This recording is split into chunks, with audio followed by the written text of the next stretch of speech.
जय श्री कृष्ण चैतन्य प्रभु नित्यानंद श्री अद्वैत गदाधर शिवासादि गौर भक्तवृंद। हरे कृष्णा कृष्ण कृष्ण हरे हरे, हरे राम राम राम हरे हरे।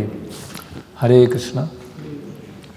तो हम लोग वैदिक साधना भक्ति के जो 64 अंग हैं उसके बारे में चर्चा कर रहे हैं। तो वैदिक साधना भक्ति के अंतर्गत उसमें निहित है कि हमें भगवान की सेवा के प्रति एक स्वाभाविक रुचि है, वो जागृत नहीं हुई है। इसीलिए शास्त्रों के और गुरु के शासन में रहकर हमें भक्ति करना होता है, विधि विधानों का पालन करना होता है। तो जैसे कि इस अध्याय का नाम है भक्ति सिद्धांतों के प्रमाण, एविडेंस, है ना। तो रूप गोस्वामी अलग अलग अंगों के बारे में वर्णन कर रहे हैं। तो हमने 2 अंग अभी तक देखे, है ना।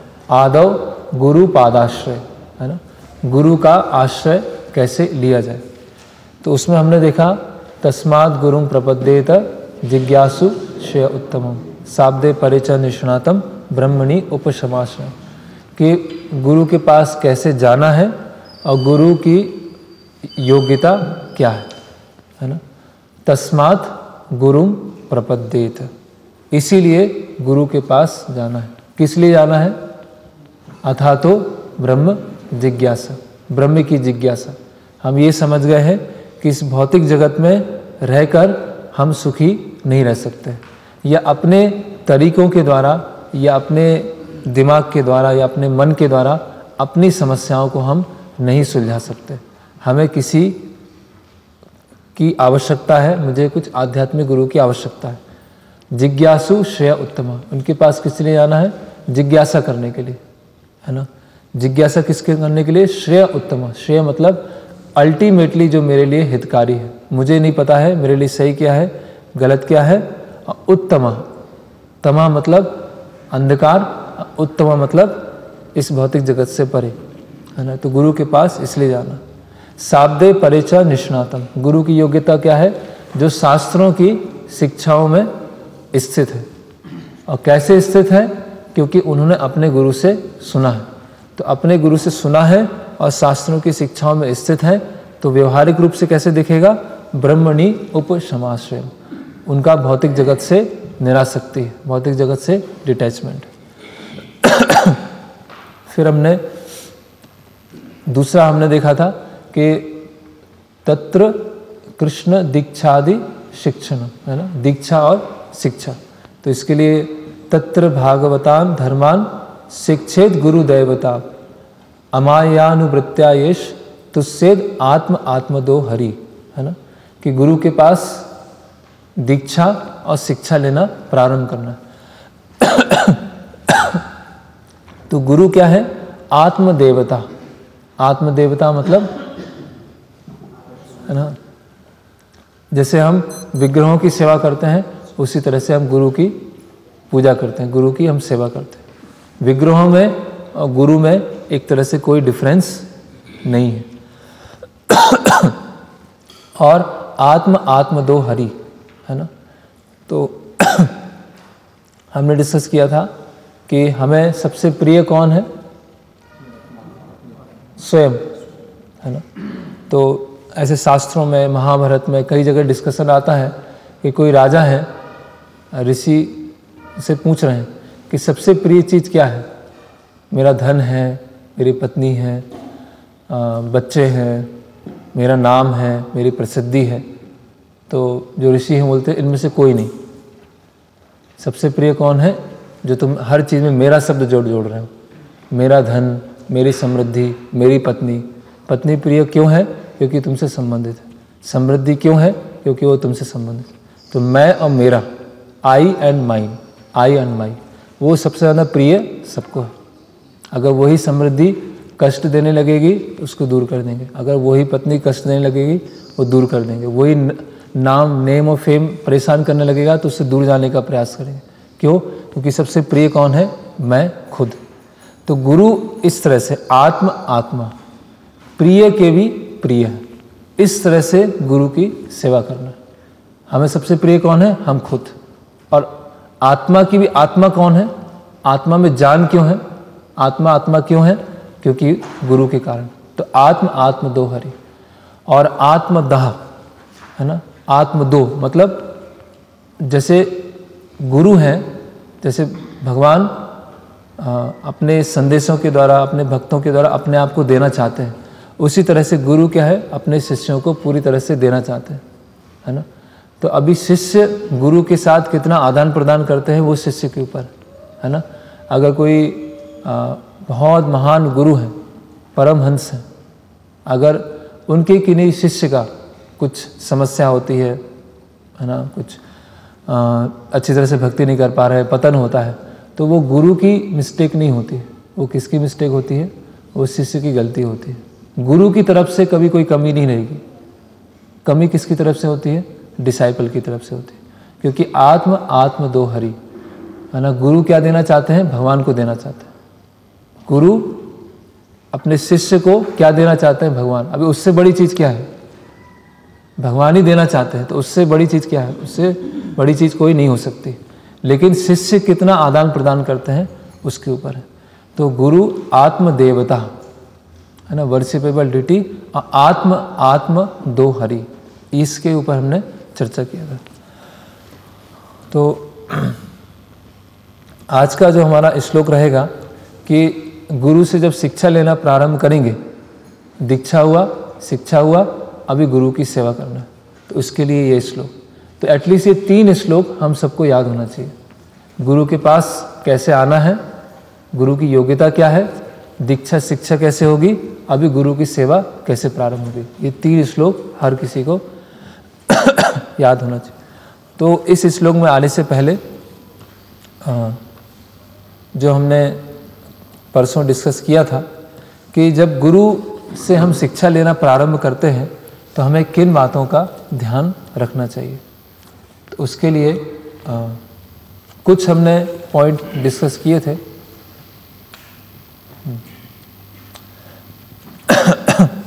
तो ये जो श्लोक है आत्म आत्म दो हरि, ये बहुत इंपॉर्टेंट श्लोक है और इसके ऊपर बहुत सारे आचार्यों ने टीकाएं लिखी हैं कि कैसे गुरु के साथ डील करना है। तो पिछली बार हमने डिस्कस किया था, फिर से हम देखते हैं कि गुरु को one should never consider one's spiritual master to be mundane है ना। कभी भी हमें अपने आध्यात्मिक गुरु को भौतिक दृष्टिकोण से नहीं देखना है और on equal level with one self है ना, और अपने समान नहीं समझना है।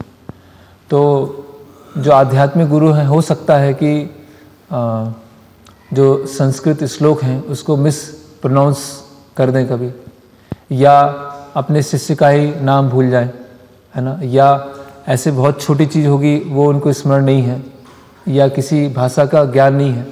तो इन सब चीज़ों से अगर हम देखकर गुरु के पास में जाएंगे तो क्या हो जाएगी, गलती हो जाएगी है ना। हम गुरु को समझ नहीं पाए, क्योंकि गुरु कोई आध्यात्मिक गलती कोई नहीं करते। गुरु की तरफ से कोई आध्यात्मिक गलती नहीं होगी। भौतिक रूप से कुछ मिस्टेक हो सकता है, गुरु को पता नहीं होगा कि ये लैपटॉप कैसे कार्य करता है, गुरु को पता नहीं होगा कि ये प्रोजेक्टर कैसे काम करता है, ये नहीं पता होगा है ना। लेकिन ये पता है कि लैपटॉप को भगवान की सेवा में कैसे लगाया जाए, या प्रोजेक्टर को भगवान की सेवा में कैसे। तो गुरु सब कुछ जानते हैं। यस, गुरु हर चीज़ ज्ञान जानते हैं। गुरु वो सब जानते हैं जिससे शिष्य को भौतिक जगत से निकालकर आध्यात्मिक जगत ले जाया जाए, इतना सब गुरु जानते हैं है ना। जब कहा जाता है कि गुरु, कभी कभी ऐसे वो श्लोक है, गुरु ब्रह्मा गुरु विष्णु गुरु देवो महेश्वरा गुरु साक्षात परब्रह्म तस्मै श्री गुरुवे नमः है ना, कि गुरु ब्रह्मा भी हैं, गुरु विष्णु भी है, गुरु शिव भी है। तो गुरु ब्रह्मा है क्योंकि गुरु के माध्यम से ही हमारी भक्ति चालू होती है। गुरु विष्णु है क्योंकि गुरु हमारी भक्ति को मेंटेन करते हैं, और गुरु महेश्वर है क्योंकि हमारे जो अनर्थ है, जो कमियां हैं, उसका वो नष्ट करते हैं। तो इस तरह से गुरु साक्षात परब्रह्म, साक्षात परम ब्रह्म है। क्यों? क्योंकि पर ब्रह्म के प्रिय है। तस्मै श्री गुरुवे नमः। तो ये श्लोक को हमें, ये श्लोक सही है, मनु संहिता में श्लोक है, तो इसको हमें सही कॉन्टेक्स्ट में समझना है। तो गुरु को कभी भी हमें भौतिक दृष्टिकोण से नहीं देखना कि गुरु, एक गुरु हैं जिन्होंने पढ़े लिखे ही नहीं हैं, एक गुरु हैं कि वो IIT से पास आउट है। तो अभी कौन से गुरु चुनना है? जो IIT वाले गुरु हैं उनको चुन लेते हैं, और जो पढ़े लिखे नहीं उनको नहीं, है ना। तो फिर हम इस मोटिव से जाएंगे तो वो ही हमको फिर मिलने वाला है। उसी तरह से हम कनिष्ठ मानसिकता से रहने वाले। तो जैसे इसीलिए जो गुरु के जो व्यक्तिगत सेवक होते हैं, पर्सनल सर्वेंट होते हैं, उनके साथ डीलिंग में बहुत ज़्यादा गुरु सावधान रहते हैं, और जो व्यक्तिगत सेवक होते हैं वो बहुत सावधान रहते हैं, है ना। और जो आध्यात्मिक गुरु होते हैं, और ये जब हम गुरु की बात करते हैं तो उसमें एक तरह से दीक्षा गुरु और शिक्षा गुरु दोनों ही आते हैं, क्योंकि गुरु तत्व दोनों में है, चाहे वो दीक्षा गुरु हो या शिक्षा गुरु। अभी वो अलग चीज़ है कि शिक्षा गुरु का स्तर कितना है, वो अलग अलग स्तर पे हो सकते हैं, लेकिन कॉन्स्टिट्यूशनली शिक्षा गुरु और दीक्षा गुरु में अंतर नहीं है। अभी उनके माध्यम से कितना गुरु तत्व हमको मिल रहा है वो अलग बात है। तो दोनों के साथ डील करने में हमें बहुत अधिक सावधानी रखने की आवश्यकता है। तो जैसे जो हम देखते हैं कि जो गुरु हैं अपने जो सामान्य जो गतिविधि करते हैं, है ना, कि स्नान है या प्रसाद लेना है या मेडिसिन लेना है, तो वो सबके सामने नहीं होती, है ना। अगर वो सबके सामने होंगी वो चीज़ें, तो जो देखने वाले होंगे वो सोचेंगे कि ये भी हमारे जैसी है ना, गुरु भी हमारे तरह बीमार पड़ रहे हैं, गुरु भी हमारे तरह प्रसाद ग्रहण कर रहे हैं, है ना। गुरु ऐसा नहीं सोचते कि मुझे स्पेशल ट्रीटमेंट मिलना चाहिए, कि हाँ मुझे अलग से रूम होना चाहिए अलग से, वो ऐसा नहीं। वो इसीलिए रखते हैं क्योंकि सामने वालों में मर्द बुद्धि ना आ जाए, सामने वाले उनको ऐसा नहीं सोचने लगे कि ये तो हमारी तरह ही, हमसे थोड़ा एलिवेटेड है लेकिन है हमारे तरह। तो इसीलिए उनको अलग से सर्विसेज, अलग से रूम, अलग अलग चीज़ें होती। क्यों?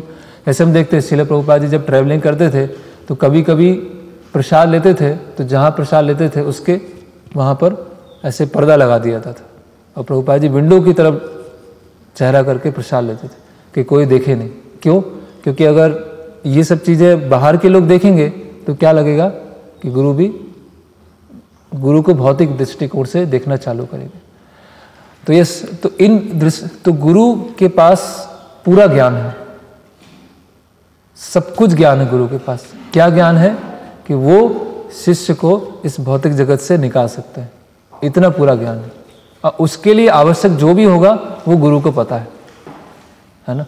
तो गुरु त्रिकालज्ञ हैं, गुरु सर्वज्ञ हैं, लेकिन सर्वज्ञ भगवान की तरह नहीं है। जैसे भगवान सर्वज्ञ हैं उस तरह से गुरु सर्वज्ञ नहीं है। भगवान हर चीज़ जानते हैं, इसीलिए गुरु भगवान के समान है भी और समान नहीं भी, है ना। तो एक सेंटिमेंटल या यूटोपियन आइडिया नहीं होना चाहिए कि हाँ बस गुरु महाराज हैं और हम गए और आशीर्वाद लिया और एक ऑरा निकला और उनका दर्शन लेते ही सब कुछ ठीक हो गया, ऐसा नहीं, है ना। गुरु के जो निर्देश हैं वो वास्तव में शिष्य का क्या है? Life and soul. वो शिष्य का क्या है? जीवन है। और उसके माध्यम से गुरु हमको निकाल देंगे। फिर जैसे पिछली बार हमने चर्चा किया था श्रुति कीर्ति प्रभु का, है ना। तो कीर्तनानंद महाराज जो हैं श्रुति कीर्ति प्रभु को प्रभुपाद जी के पास लेके आते हैं और बोलते हैं कि अच्छा लड़का है और सिंसियर है, तो ये आपके साथ अभी पर्सनल व्यक्तिगत सेवा के रूप में आपके साथ में रहेगा। और कीर्तनानंद महाराज ने उनको बहुत सारा अलग चीज़ें सिखाया भी था। और कीर्तनानंद महाराज ने कहा था कि कभी आप प्रभुपाद जी को ऐसे कभी भी छोड़ना नहीं, हमेशा उनके साथ में रहना। तो और जब श्रुति कीर्ति प्रभुपाद जी के साथ रहना उन्होंने प्रारंभ किया तो बहुत सारे अलग अलग प्रभुपाद जी की एक्टिविटीज़ को वो ऑब्जर्व कर रहे थे, है ना, कि प्रभुपाद जी बीमार होते हैं या बहुत सारी समस्याएं होती हैं, है ना। तो अन्य भक्त जो हैं श्रुति कीर्ति प्रभु को समझा रहे थे कि कभी भी गुरु के साथ में रहें तो मर्द बुद्धि नहीं आना चाहिए, है ना, क्योंकि ये बहुत डेंजरस भी है। बहुत अच्छा वरदान भी है कि गुरु की व्यक्तिगत सेवा करने का अवसर मिल रहा है, और बहुत डेंजरस भी हो सकता है कि अगर हमने इस तरह से इसीलिए हम देखते हैं कि भक्तों का जो संग है वो उससे हम बहुत आगे बढ़ भी सकते हैं, बहुत बहुत आगे बढ़ सकते हैं। लेकिन अगर हमने सही एटीट्यूड में नहीं है भक्तों के साथ में, तो हमारा बहुत अधिक पतन भी हो सकता है ना।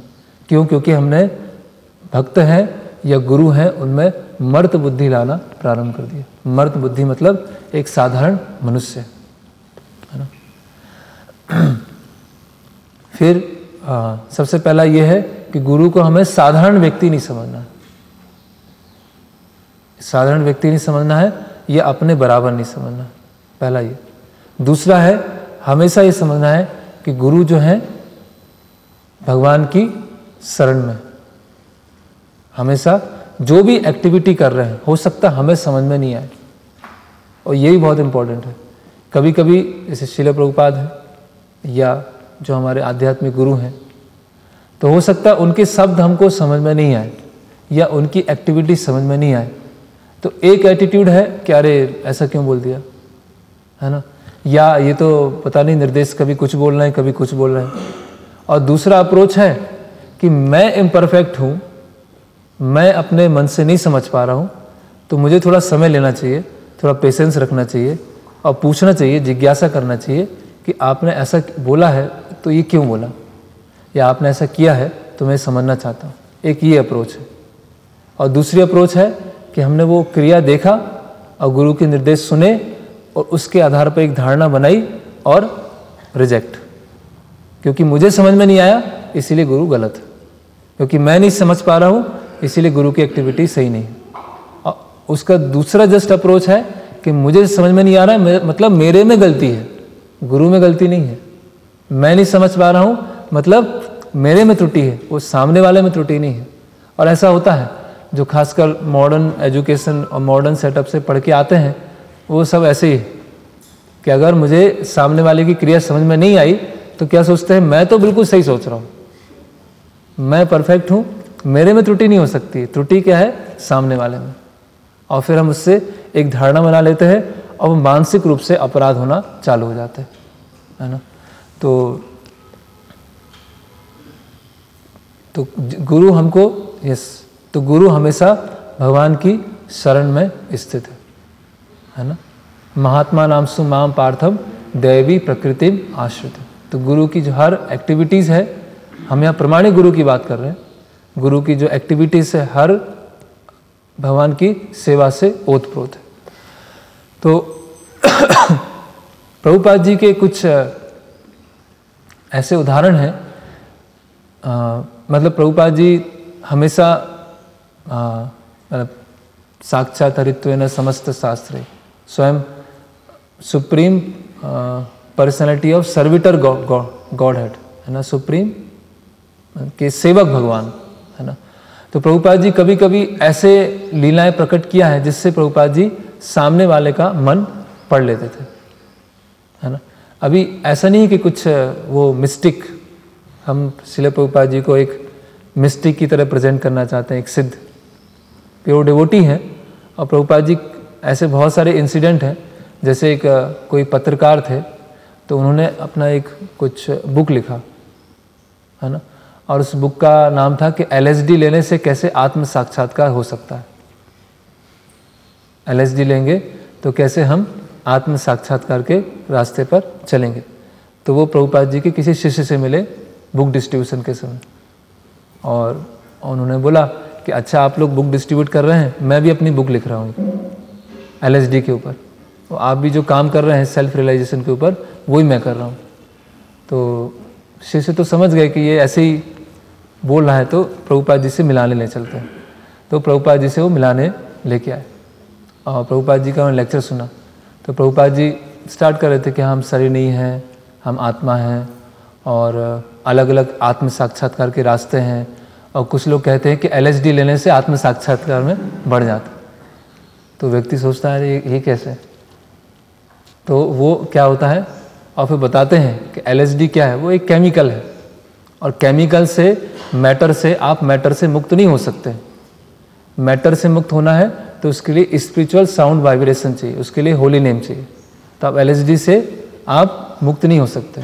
तो वो जो जर्नलिस्ट आया था अपनी बुक लेके, उसने उसका उसको प्रिंटिंग नहीं कराए और आगे चल के प्रभुपाद जी का शिष्य बन गए, है ना। तो ऐसे फिर एक कोई माता जी थे, कोई ऐसे यंग माता जी, तो वो भी कुछ ऐसे अलग अलग तरह से बुद्धिज़्म और विपासना और ध्यान लगाना, ये सब कि मैं ही सृष्टि का कारण हूँ, मेरे वजह से सूर्य उदय हो रहा है, इस तरह से वो ध्यान में बैठ के सोचना है। सूर्य अपने आप उदय हो रहा है, लेकिन वो सोच रही हैं कि मेरे वजह से सूर्य उदय हो रहा है। तो एक बार प्रभुपाद जी के लेक्चर में आए और प्रभुपाद जी लेक्चर दे रहे थे, तो वो ध्यान में बैठे थे, ध्यान ही कर रहे हैं। प्रभुपाद जी लेक्चर दे रहे हैं, वो ध्यान में बैठे, और प्रभुपाद जी अलग अलग तरह से बता रहे हैं कि हम भोक्ता नहीं हैं, हम भगवान की सेवक हैं। और कुछ लोग ऐसा सोचने लगते हैं कि उनकी वजह से सूर्योदय हो रहा है, तो एकदम से वो उनका ध्यान टूट जाता है, मतलब ऐसे कैसे प्रभुपाद जी ऐसे, और वो एकदम से चेंज हो जाते हैं, है ना। क्योंकि प्रभुपाद जी जो भगवान के शुद्ध भक्त हैं, वो क्या है, हमेशा भगवान की दैवी प्रकृति में। ये कुछ उदाहरण है, केवल इस उदाहरण से, इन उदाहरणों से ऐसा नहीं होगा कि यस प्रभुपाद जी दैवी प्रकृति में आश्रित, वो जो संदेश दे रहे हैं, है ना। पहले भी हमने डिस्कस किया था कि प्रभुपाद जी के एक शिष्य थे, वो कहीं जा रहे थे, तो प्रभुपाद जी उनसे पूछ रहे थे कि आप फ्लाइट से जा रहे हैं, अच्छा तो फिर कौन से देश में जाएगी, फिर कौन सी कंट्री में जाएगी, फिर कहाँ जाएगी। तो प्रभुपाद जी बोले नहीं, वहाँ से तो नहीं जाएगी वो, और कहीं से और दूसरी कंट्री से जाएगी। तो बोले प्रभुपाद आपको, तो मन में सोचने लगे कि प्रभुपाद जी को थोड़ी पता है कि फ़्लाइट कैसे जाती है। ऐसे मन में उनके आया कि प्रभुपाद जी थोड़ी जानते हैं कि कैसे फ़्लाइट जाती है। और जब वो एयरपोर्ट पे पहुँचे और फ्लाइट में बैठे, तो उन्होंने बोला, अनाउंसमेंट हुआ कि जो फ़्लाइट का एक रास्ता था, वहाँ पे बहुत बड़ा तूफ़ान आ गया है, इसलिए फ़्लाइट दूसरे रूट से जा रही है। और वो दूसरा रूट क्या था, जो प्रभुपाद जी ने बताया था। तो उनको मन में आने लगा कि मैंने ऐसा क्यों सोचा कि प्रभुपाद जी जानते नहीं हैं, प्रभुपाद जी को पता नहीं है, मैंने मानसिक रूप से गलत सोच लिया प्रभुपाद जी के लिए। तो इस तरह से जो गुरु हैं हमेशा भगवान की दैवी प्रकृति में आश्रित हैं। हमें समझ में नहीं आए उनकी एक्टिविटीज़, हमें उनके निर्देश समझ में नहीं आए, तो वो हमारी त्रुटि है, उनकी त्रुटि नहीं है, उनकी तरफ से कोई कमी नहीं है। फिर हमने तीसरा पॉइंट देखा था कि जो आध्यात्मिक गुरु हैं, उनको स्वयं की व्यक्तिगत सेवा में नहीं लगाना चाहिए, है ना। One should never try to engage the spiritual master in one's personal service with the mentality of lording it over the spiritual master, है ना। उन पर spiritual master पर प्रभुत्व जताने की, है ना, and attaining through him some material gain, और उनके द्वारा कुछ भौतिक हमें प्राप्त करना, है ना।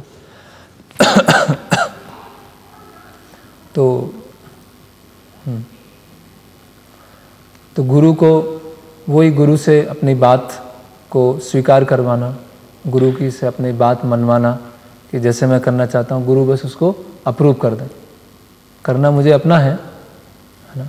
तो महाराज एक अपने लेटर में लिखते हैं, है ना, कि अच्छा है कि गुरु की इच्छाओं के अनुसार आप चलें। अगर गुरु की इच्छाओं के अनुसार आप चलेंगे और आपको समझ में भी नहीं आएगा कि आप स्पिरिचुअल लाइफ में एडवांस कर रहे हैं कि नहीं कर रहे हैं, तो वो आपके लिए अच्छा बेहतर है। लेकिन आप अपनी इच्छा को लेकर गुरु के पास में जाएंगे और आपको लगेगा कि मैं एडवांस कर रहा हूँ, लेकिन आप अपना नुकसान करने जा रहे हैं आगे चल के। आपको अभी लग सकता है आपने अपनी इच्छा लेके गए और गुरु से आपने मनवा लिया, हाँ गुरु महाराज का भी अप्रूव हो गया और हमें लग रहा है हम बहुत एडवांस कर रहे हैं, लेकिन अल्टीमेटली डिफ़िकल्टीज आने वाले। और आपने अगर गुरु की इच्छा के अनुसार चलेंगे तो गुरु आपका चार्ज ले लेंगे, फिर गुरु की रिस्पॉन्सिबिलिटी हो जाएगी कि हाँ अभी इनको देखना है। क्यों? क्योंकि इन्होंने अपने आप को आत्मसमर्पित कर दिया। तो इस तरह से ऐसे कभी कभी होता है कि वो ऑलरेडी हमने चर्चा कर लिया, तो इस तरह से गुरु का अपनी सेवा में नहीं लगाना। फिर जो जितना ज़्यादा एडवांस होगा वो उतना ज़्यादा उत्सुक होगा गुरु की सेवा करने के लिए, और जो जितना ज़्यादा उत्सुक होगा गुरु की सेवा करने के लिए उसको उतना अधिक आनंद प्राप्त होगा भक्ति में, है ना। तो भक्ति में एडवांस होंगे तो और अधिक सेवा करने की इच्छा होगी। ऐसा नहीं होगी कि जब हम भक्ति में शुरुआत में आए थे तब तो बहुत उत्साह था और 10 साल के बाद क्या हो गए, पूरे ठंडे हो गए। अब तो इच्छा ही नहीं है, अब तो सब करके देख लिया, सारी सेवा करके देख ली है ना, सारे डिपार्टमेंट देख लिए, अब तो सब तो पता है, अभी सेवा करने की इच्छा अभी है ही नहीं। अभी हम क्या हो गए, एकदम सात्विक सतोगुण में चले गए। सतोगुण में नहीं चले गए, हम घोर तमोगुण में चले गए है ना। एक बार जन्यवास प्रभु जो प्रभुपाद जी के शिष्य हैं, मायापुर में लेक्चर दे रहे थे, तो उसके बाद क्वेश्चन आंसर सेशन हुआ, तो कोई भक्त है, उन्होंने पूछा कि प्रभु जी मुझे ऐसे 25 साल हो गए हैं, अभी तक हरिनाम में टेस्ट नहीं आया है या सेवा में टेस्ट नहीं आ रहा है। तो वो बहुत आश्चर्यचकित हुए, बोले ऐसे कैसे संभव हो सकता है कि इतने साल हो गए हैं और फिर भी आपका उत्साह नहीं। तो आपका तो बहुत ज़्यादा उत्साह होना चाहिए, आपकी सेवा में और ज़्यादा उत्सुकता होना चाहिए। तो अगर आपको होली नेम में टेस्ट नहीं आ रहा है, अगर आपको सेवा में टेस्ट नहीं आ रहा है, इसका मतलब क्या है, आप में प्रॉब्लम है, सेवा में प्रॉब्लम नहीं है, ये हरिनाम में प्रॉब्लम नहीं है ना। फिर बताते हैं उसी आंसर में कि भगवान के महान महान भक्त हैं, जैसे हनुमान जी हैं, तो हनुमान जी क्या डल हैं क्या, हनुमान जी के आलसी हैं, वो तो पूरा उत्साह के साथ भगवान रामचंद्र की सेवा कर रहे हैं। पांडव हैं, कुंती महारानी है, तो वो क्या बहुत सेवा हो गई भगवान की अब तो, है ना। 5 साल हो गए, 10 साल हो गए, 15 साल, पूरे जीवन सेवा की, अब तो नहीं, उत्साह के साथ पूरा। तो जितना अधिक समय बढ़ेगा, जितना अगर टाइम बढ़ेगा, उतना ज़्यादा हमें उत्साही होना चाहिए। और बता रहे हैं कमेंट्री में है कि जितना हम एडवांस करेंगे उतनी गुरु की सेवा करने की इच्छा होगी, और जितनी गुरु की सेवा करने की इच्छा होगी उतना हमें आनंद प्राप्त होगा। तो अगर हमें समय के साथ हम एडवांस नहीं कर रहे हैं और एक तरह से हम इस एक कॉम्प्लेसेंसी वाली स्टेज में आ गए हैं, मतलब हमारे अंदर कमी है। जैसे कहीं प्रभुपाद जी कहते हैं कि भक्ति में आना बहुत आसान है, भक्ति में टिके रहना और कठिन है, और भक्ति में टिके रहकर आनंदित रहना वो और ही कठिन है। क्यों? क्योंकि हमारा माइंड जो है वो ऐसा है, माइंड क्या हमारा कंडीशन, और वास्तव में जो भक्ति में आगे बढ़ रहा है उसका उत्साह और बढ़ता जाएगा। तो ये 4 पॉइंट हमको याद रखना है ना, कि गुरु में मर्द बुद्धि लेके नहीं आना है ना, और जितना गुरु को अपनी सेवा में लगाने का प्रयास नहीं करना है, और गुरु दिव्य स्थिति पर है, दैवी प्रकृति में है, ये इसको हमेशा समझना है जहाँ प्रमाणिक गुरु की बात कर रहे हैं। और चौथा है, जितना हम एडवांस करेंगे उतनी ज़्यादा गुरु की सेवा करने की इच्छा होगी, है ना। जैसे श्रील प्रभुपाद जी के जब तिरुभाव से थोड़ा पहले तो एक सन्यासी थे जो प्रभुपाद जी के साथ में थे, तो वो प्रभुपाद जी के पास बैठे हुए थे, है ना। तो प्रभुपाद जी बोलते हैं कि आपकी कोई इच्छा है, कोई अंतिम इच्छा है, आप कुछ ऐसा लेना चाहते हैं?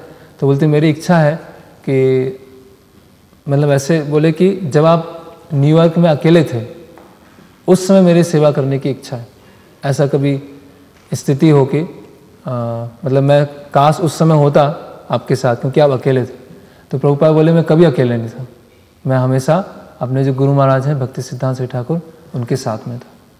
तो गुरु हमेशा अपने गुरु के साथ में है, और गुरु हमेशा भगवान की दैवी प्रकृति में आश्रित है। तो जितना हम एडवांस करेंगे उतनी हमारी इच्छा बढ़ती जाएगी। तो ये 4 पॉइंट बहुत ज़रूरी है, नहीं तो क्या है, जैसे material conception of spiritual master, गुरु को हम भौतिक अवधारणा से देखने लगेंगे। फिर अंतिम जो तीसरा पॉइंट है इसमें, तो पहला हो गया आश्रय, फिर हो गया दीक्षा, और फिर शिक्षा, और तीसरा पॉइंट क्या आता है, विश्वम्भरेण गुरुर सेवा, श्रद्धा तथा विश्वास पूर्वक गुरु की सेवा करना। अभी यहाँ से सेवा चालू हो जाएगी, है ना। तो यहाँ पर रूप गोस्वामी उद्धरण दे रहे हैं भागवतम के इस श्लोक का।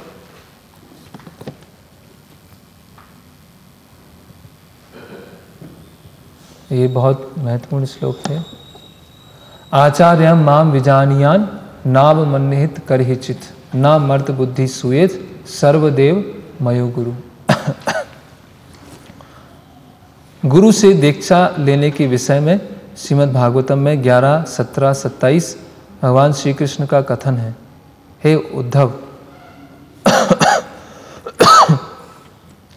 गुरु को मेरा प्रतिनिधि ही नहीं अपितु साक्षात मेरा स्वरूप ही मानना चाहिए। उसे कभी भी सामान्य पुरुष नहीं मानना चाहिए, ना ही सामान्य पुरुष की भांति उससे द्वेष रखना चाहिए। गुरु को सदैव भगवान के प्रतिनिधि के रूप में देखना चाहिए और उनकी सेवा करने से सारे देवताओं की सेवा हो जाती है ना। तो एक एक हम इसमें देखते हैं। सबसे पहले है आचार्याम माम विजानियान। तो ये कौन बोल रहे हैं? ये श्लोक कौन किनको बोल रहे हैं? भगवान श्री कृष्ण उद्धव उनको बता रहे हैं, है ना, कि कैसे हमें गुरु की सेवा करना है। आचार्य माम विजानिया, कि जो आचार्य है वो मैं स्वयं हूँ, मेरे में और आचार्यों में अंतर नहीं है ना। और शास्त्रों में एक जगह और बताया, उसका मैं संस्कृत शब्द भूल गया, कि जैसे लक्ष्मी देवी भगवान के वक्ष स्थल पर वास करती है, उसी तरह से गुरु भी क्या है, भगवान के वक्ष स्थल पर होते हैं। कुछ आलंगित विग्रह ऐसा कहा गया कि गुरु भी भगवान के इतने नज़दीक हैं, है ना। तो नाव मन्नित करहिचित, कभी भी उनकी अवमानना नहीं करना चाहिए, है ना। कभी भी उनका तिरस्कार नहीं करना चाहिए, कभी भी ऐसा नहीं कि उनकी बात हम स्वीकार नहीं करें। ना मर्त बुद्धि सुएत, मर्त बुद्धि ये इंपॉर्टेंट शब्द है। मर्त बुद्धि मतलब वही उनको साधारण मनुष्य समझना। सुएत, सुएत मतलब द्वेष। सर्वदेव मयो गुरु, गुरु कौन है? जिनमें सभी देवी देवताओं का वास है ना। इसीलिए ऐसे श्रील प्रभुपाद जी से पूछा गया कि प्रभुपाद जी आप देवी देवताओं के मंदिर जाते हैं? तो प्रभुपाद जी ने कहा कि मैं क्यों जाऊं, अगर उनको मिलना है तो मेरे पास में है ना।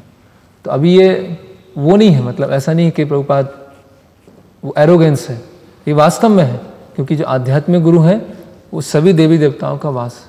तो आध्यात्मिक गुरु और गुरु शिष्य परंपरा की पूजा करने से सभी देवी देवताओं की पूजा हो जाती है ना। इसीलिए कोई भी अगर हमारे जीवन में कष्ट आता है ना, तो हम देवी देवताओं के पास नहीं जाते हैं। गुरु है, गुरु शिष्य परंपरा है, हरि नाम है, नरसिंह देव की पूजा है, उनके द्वारा सभी कष्ट चले जाते हैं। तो ये तो इसमें हम आगे देखते हैं। तो आचार्य माम यहाँ बता रहे हैं कि वन शुड नो दैट आचार बिलोंग्स टू मी, है ना। समझना चाहिए कि आचार भगवान के हैं। फिर यहाँ पर श्लोक आता है,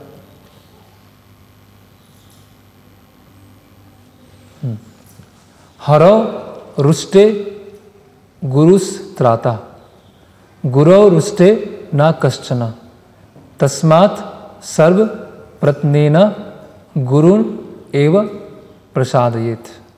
अगर भगवान क्रोध करते हैं, अगर भगवान ने क्रोध किया तो आध्यात्मिक गुरु हमको बचा लेंगे।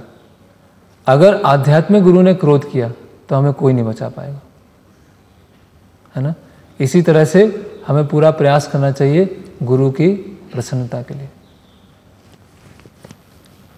अभी गुरु ऐसा नहीं क्रोध ऐसा नहीं करेंगे कि गुरु अपनी संतुष्टि चाहते हैं या गुरु अपना मिथ्या अहंकार को संतुष्ट करना चाहते हैं, इसीलिए गुरु ने क्रोध किया। गुरु क्रोध कब करेंगे? जब शिष्य है सही तरह से भगवान की सेवा में संलग्न नहीं है।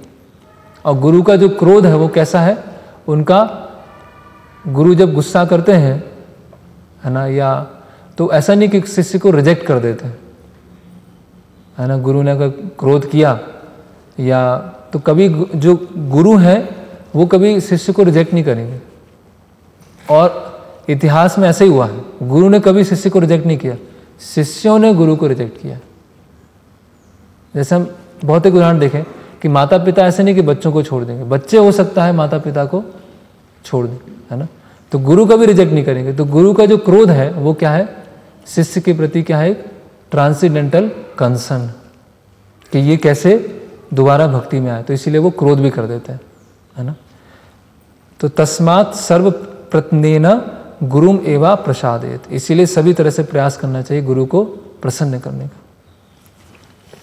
गुरु कृष्ण कृपा कृष्ण रूप हना शास्त्रे प्रमाणे, गुरु रूपे कृष्ण कृपा करेन भक्त गणे।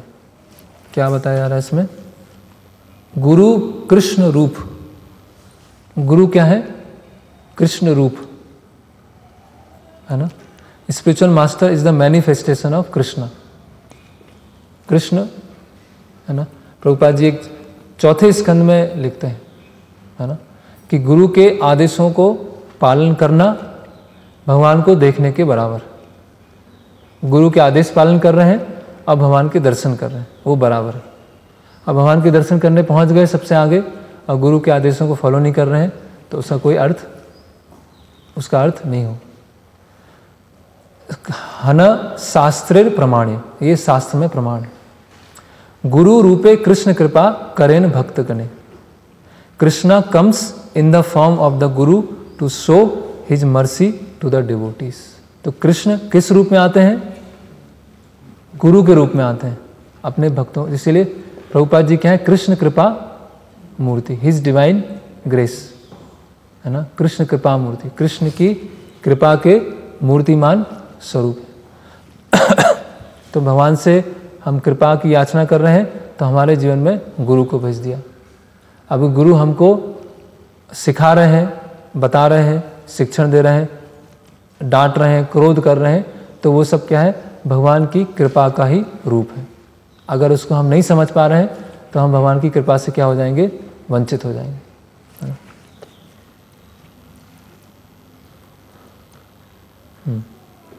फिर यहाँ पर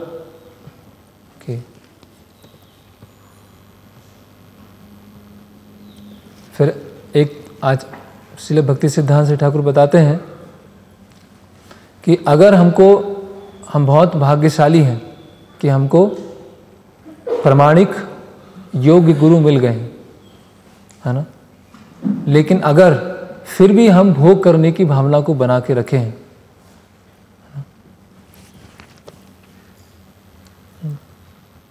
अगर हमको प्रमाणिक आध्यात्मिक गुरु मिल गए हैं, बोनाफाइड स्पिरिचुअल मास्टर मिल गए, लेकिन फिर भी हम भोग करने की भावना या स्पेकुलेशन करने की भावना, है ना, सकाम कर्म की भावना, तो भी हमारा एडवांसमेंट क्या है, वो हमारी प्रगति क्या हो जाएगी, रुक जाएगी, है ना। तो लोग सोचते हैं ऐसा, लोग सोचते हैं कि हम जिनसे हम दीक्षा लेंगे या जिनसे हम दीक्षित हैं वो सबसे बेस्ट गुरु है ना। मैं सबसे बेस्ट गुरु से दीक्षा लेना चाहता हूँ, छोटे मोटे गुरु से नहीं लूँगा, सबसे बेस्ट गुरु से। क्यों? क्योंकि मैं सबसे बेस्ट हूँ, मैं सबसे बेस्ट हूँ, इसलिए मेरे गुरु भी क्या होंगे, सबसे बेस्ट होंगे। तो गुरु जो बेस्ट हैं उनको हम कैसे पहचान पाएंगे कि वो सबसे बेस्ट गुरु हैं, है ना। लोग भगवान को नहीं पहचान पाते, भगवान को सही तरह से नहीं समझ पाते हैं।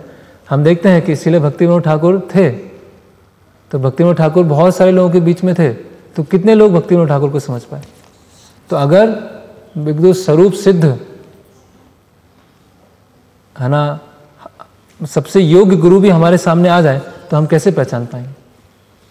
तो इसीलिए गुरु को ये पहली बात तो आंखों से पहचान नहीं सकते हैं, गुरु के निर्देशों के द्वारा गुरु को पहचानेंगे।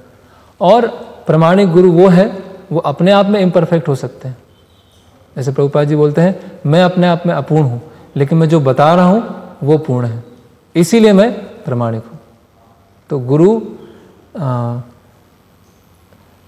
तो अगर हमें बहुत ही मतलब प्रमाणिक 100% bona fide highly qualified spiritual master मिल गए, लेकिन फिर भी हम भोग करने की भावना को बना के रखे हैं, तो भी हमारी आध्यात्मिक प्रगति नहीं होने वाली, है ना। ये एक सहजिया मेंटेलिटी होती है कि बस गुरु है वो सब कुछ कर देंगे, हमें कुछ करने की ज़रूरत नहीं है। बस हमारे गुरु क्या है? परमहंस, वही सब कुछ देख लेंगे। हाँ, गुरु हमें सब कुछ दे देंगे, लेकिन अभी हमें उस पर चलना है। वो हमें पूरा मैप दे दिया, सारे सिग्नल लगा दिए, सब कुछ कर दिया, अभी चलना तो हमें ही है ना। तो कई बार भक्त ऐसा बोलते हैं कि प्रभु जी और कितना हम फॉलो कर पाएंगे, हम तो फॉलो नहीं कर सकते। हमारे प्रभुपाद जी परमहंस हैं, गुरु महाराज हैं, बस उनकी कृपा से हो जाएगा सब कुछ, हम कितना कर पाएंगे। तो ऐसा नहीं चले, हमें अपना 100% प्रयास करना है ना। फिर एक और इम्पोर्टेंट यहाँ बता रहे हैं कि अगर शिष्य, इसमें बताया है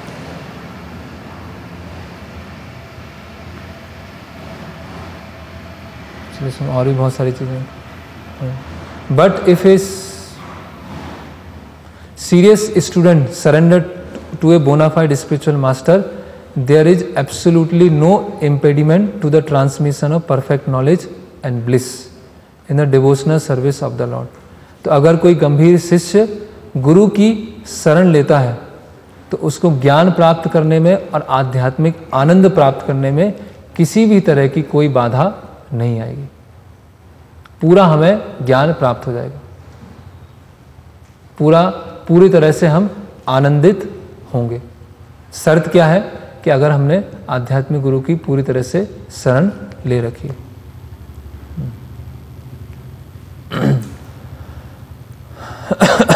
फिर और गुरु उनके बारे में बताया गया कि गुरु जो है अपने शिष्यों के द्वारा जो फैसिलिटीज़ दी जाती है, जो वस्तुएं दी जाती है, उसके भोक्ता नहीं होते। गुरु को जो भी फैसिलिटी दी गई वो भगवान की सेवा में लगाने के लिए दी जाती है। इसीलिए हमें भी सावधान रहना चाहिए कि अगर हम किसी से कोई वस्तु ले रहे हैं तो ऐसा नहीं कि अपने पर्सनल कंफर्ट के लिए उसको लें, है ना। क्योंकि अगर कोई हम पे श्रद्धा रखा है ना, और हमने सोचा कि हम उनसे कुछ मंगवा लेते हैं कि प्रभु जी थोड़ा ये ले आइएगा, माता जी थोड़ा ये ले आइएगा, और हम अपने लिए यूज कर रहे हैं, तो वो जो वस्तुएं हैं भगवान की सेवा में नहीं लगी, तो हम क्या हो गए? वो ब्लॉक बन। तो जो गुरु है शिष्यों के द्वारा दी हुई वस्तुओं का वो भोक्ता नहीं होता है। शिष्यों के द्वारा जो चीज़ दी जाती है वो भगवान की सेवा में लगाता है ना।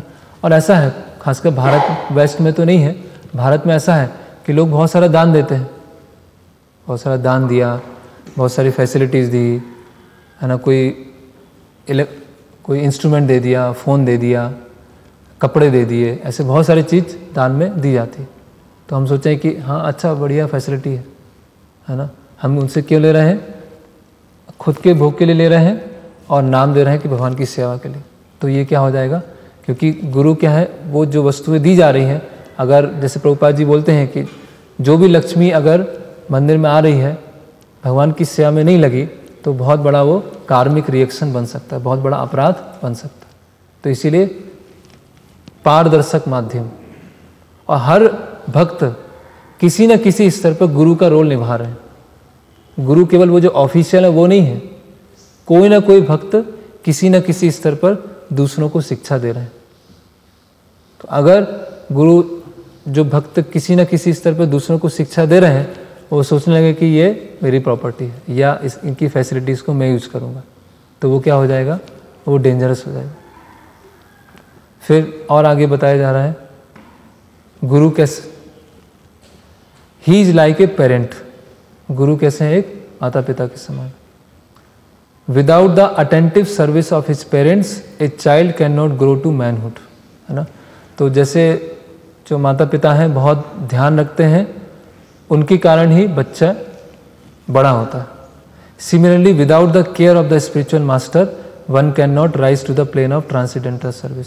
तो उसी तरह से आध्यात्मिक गुरु बहुत सावधानी पूर्वक हमारा ध्यान रखते हैं और उनकी वजह से ही हम एडवांसमेंट कर पाते हैं। तो जिस तरह से माता पिता बच्चों का ध्यान रखते हैं जिससे बच्चे बड़े हों, सीख जाएं। उसी तरह से जो आध्यात्मिक गुरु हैं उनसे उनके जो आश्रित हैं उनका ध्यान रखते हैं, है ना। तो अगर बच्चे बड़े हो गए उसके बाद भी दुर्व्यवहार कर रहे हैं तो माता पिता को अच्छा नहीं लगेगा। उसी तरह से शिष्य हैं, अगर काफ़ी समय हो गया उसके बावजूद भी अगर गुरु के साथ अच्छी तरह से व्यवहार नहीं कर रहे हैं तो गुरु को क्या होगा, कष्ट होगा, गुरु को अच्छा नहीं लगेगा। और उसी तरह से बताया गया है जैसे बच्चा धीरे धीरे चलना सीखता है, गिरता है, चलता है, फिर सीखता है, फिर गिरता है, फिर चलना सीखता है, तो माता पिता उसमें प्रसन्न होते हैं कि हाँ वो चलना सीख रहा है। तो उसी तरह से अगर शिष्य स्ट्रगल कर रहे हैं, संघर्ष कर रहे हैं, है ना, कभी भक्ति अच्छी तरह से चल रही है, कभी थोड़ा सा डामाडोल हो रही है, कभी फिर गिर गए, फिर उठ गए, तो जो गुरु हैं वो भी उस चीज़ को देखते हैं कि हाँ कोई बात नहीं, ये अभी चलना सीख रहे हैं, अभी ये आगे बढ़ने का प्रयास कर रहा है, और उसमें क्या है वो उनकी मदद करते हैं। जैसे माता पिता बच्चे को चलाना सिखाते हैं, उसी तरह से गुरु हैं हमें आध्यात्मिक जो क्षेत्र है उसमें आगे बढ़ाते हैं, है ना। तो ये एक बहुत अच्छी एनालॉजी है, बहुत अच्छी उपमा है ना, कि जिस तरह से बच्चा माता पिता के बिना आगे नहीं बढ़ सकता है, उसी तरह से गुरु के, है ना, without the care of the spiritual master, आध्यात्मिक गुरु की केयर के बिना हम आगे नहीं बढ़ सकते हैं।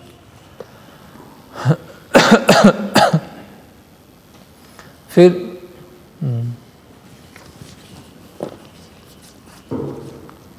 और गुरु की योग्यताओं के बारे में, गुरु शिष्य संबंध के बारे में बताया गया है।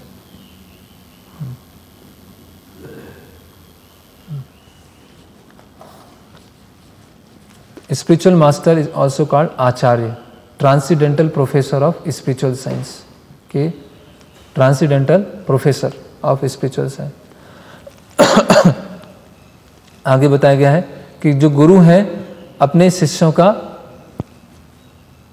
उत्तरदायित्व लेते हैं, अपने शिष्यों को ज्ञान देते हैं और दूसरा जन्म देते हैं, है ना।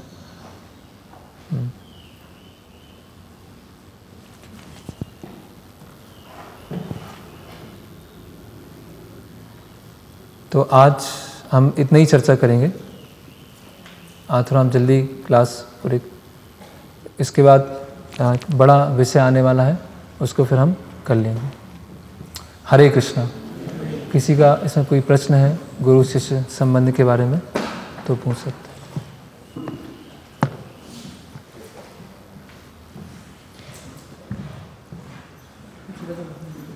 कि जो भी डिस्कशन हो रहा है ये प्रामाणिक गुरु के सिलेक्शन के बाद हो रहा है। प्रश्न ये है कि जो भी ये डिस्कशन हो रहा है प्रामाणिक गुरु के सिलेक्शन के बाद हो रहा है।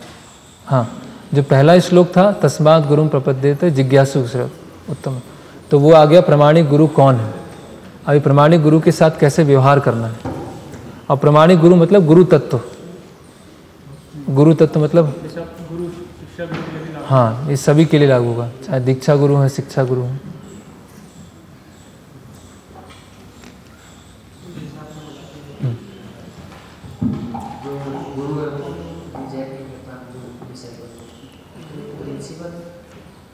प्रिंसिपल, हाँ, प्रश्न यह है कि गुरु कभी शिष्य को रिजेक्ट नहीं करते, तो उसका प्रिंसिपल क्योंकि गुरु ने भार ले लिया ना, गुरु ने शिष्य का भार ले लिया, उत्तरदायित्व ले लिया। मतलब रिजेक्ट उस तरह से नहीं कि अभी उसके सुधरने के चांस ही नहीं है, उसको अपने से दूर कर देंगे। जैसे चैतन्य महाप्रभु ने काला कृष्णदास को भेज दिया बाहर कि जाओ अभी मेरे आंखों के सामने मत आना, क्योंकि उसने ऐसा कार्य किया था, ठीक है। फिर बाकी भक्तों ने काला कृष्णदास को सेवा में लगा दिया कि आप नवद्वीप में जाके सेवा कर, तो चैतन्य महाप्रभु ने फिर से एक्सेप्ट कर लिया। इस तरह से तो गुरु ऐसा नहीं रिजेक्ट मतलब हमेशा के लिए रिजेक्ट हो गया। अगर वो सेवा करेंगे, गुरु को प्रसन्न करेंगे, तो गुरु फिर से स्वीकार करेंगे।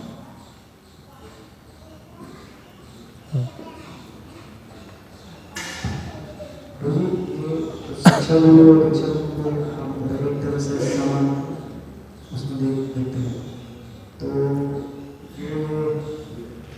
उनकी मतलब क्रियाकलाप हो मतलब ऐसे जो हमारे जैसे है, तो ये शिक्षा को भी हम कि हम सोचें कि हमारे ऐसे कार्य कर रहे हैं। नहीं, अभी समझा ना, शिक्षा गुरु का अलग अलग स्तर हो सकता है। गुरु तत्व दोनों में एक ही है, चाहे वो दीक्षा गुरु हो या शिक्षा गुरु, दोनों ही गुरु हैं, ठीक है। अभी दीक्षा गुरु का एक अलग स्तर है, हो सकता शिक्षा गुरु और दीक्षा गुरु एक ही स्तर पर है। जैसे हमने कल बहुत सारे उदाहरण लिए थे, बताया था ना, शिक्षा गुरु दीक्षा गुरु ऑलमोस्ट सेम है, लेकिन शिक्षा गुरु बहुत सारे हो सकते हैं और अलग अलग शिक्षा गुरु अलग अलग एडवांसमेंट की सीढ़ी पर हो सकते हैं। तो जो बहुत जैसे कोई किसी से शिक्षा ले रहे हैं, भक्ति में नए हैं, और तो हो सकता है उनके सामने बहुत सारी त्रुटियां हों, तो उस तरह से तब हम नहीं देखेंगे कि वो कुछ भी कर रहे हैं तो वो ट्रांसीडेंटल है, दिव्य है। उनकी भक्ति में प्रगति कितनी है उसके आधार पर देखा जाएगा। इसीलिए शिक्षा गुरु का अलग अलग स्तर हो सकता है।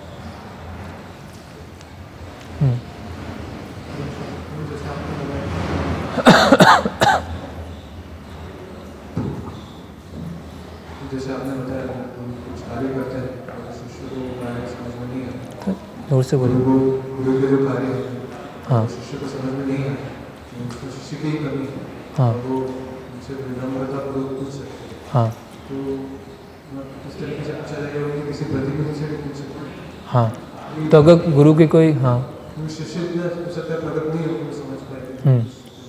यस, तो गुरु के निर्देश या गुरु की क्रियाएं हमको समझ में नहीं आ रही हैं, तो कैसे उसको समझा जाए? तो हो सकता है हम गुरु के पास जाके ना पूछ पाए, डर भी है थोड़ा सा, तो गुरु के जो प्रतिनिधि हैं, सीनियर डिसाइपल, उनसे पूछ सकते हैं कि ऐसा क्यों है। ये भी बिल्कुल सही तरीका है। पूछना सही है, शिष्य पूछ सकते हैं। हाँ, पूछ सकते हैं, जहाँ अगर ऐसा डाउट आ रहा है तो पूछ सकते हैं। सोचना ज़्यादा तो भी मानसिक अपराध हो सकते हैं। हाँ, नहीं, सोच के एक धारणा बना लेना कि ऐसे ही है तो अपराध होता है। हमने सोचा और डाउट आया और उसको हमने स्पष्ट कर लिया, और सोचा और धारणा बना लिया और उसी अनुसार हम चल रहे हैं, तो वो अपराध में चेंज जाता है। उसको समझ नहीं भी आ रहा है, उसको डाउट हाँ, समझ नहीं आ रहा है, लेकिन वो उस पे पेशेंस, हाँ, यस, और उसको श्रद्धा है, हाँ, यस, उसको समझ में नहीं आ रहा है तो हर चीज़ तो समझ में नहीं आएगी। छोटा सा ब्रेन है, हर चीज़ कैसे समझ में आएगी? तो फेथ है, धैर्य रखें, समय के साथ समझ में आ जाएगी, इस तरह से। शिक्षा गुरु है, वो अपने जो शिक्षा गुरु से शिक्षा लेकर दूसरों को ऐसे ही सिखाता है, तो मतलब वो उस स्तर पे उनमें कोई अंतर नहीं है। हाँ, उस तरह से अंतर नहीं है। उस तरह से वो हाँ, यस, उस तरह से वो समान, चाहे उनका एडवांसमेंट इतना नहीं है। हाँ, करेक्ट पॉइंट है कि अगर शिक्षा गुरु क्यों है? क्योंकि वो दीक्षा गुरु को फॉलो कर रहे हैं। अभी उनका एडवांसमेंट इतना नहीं हो सकता है कि हो सकता है दीक्षा गुरु के बराबर हो, लेकिन कई होंगे जो उनके बराबर एडवांसमेंट। क्योंकि अगर हम कहेंगे कि जो गुरु हैं उनके शिष्य कम एडवांस हैं, तो एक समय आएगा कि गुरु शिष्य परंपरा खत्म हो जाएगी। ऐसे भक्ति विनोद ठाकुर हैं, तो उनके बाद जो आएंगे वो उनसे कम एडवांस होंगे, फिर उनके बाद जो आएंगे वो कम एडवांस होंगे, उनके बाद आएंगे जो कम एडवांस होंगे, तो एक समय क्या आ जाएगा, गुरु शिष्य परंपरा ही समाप्त हो जाएगी। तो ऐसा हो सकता है कि, लेकिन शिष्य को अपने हमेशा गुरु का सेवक ही समझेगा, ऐसा।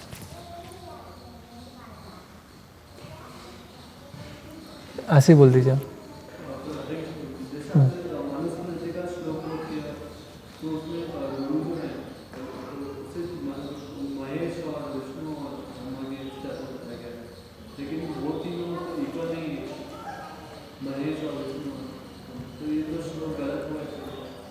तीनों इक्वल नहीं है। हाँ, समान नहीं है। हाँ,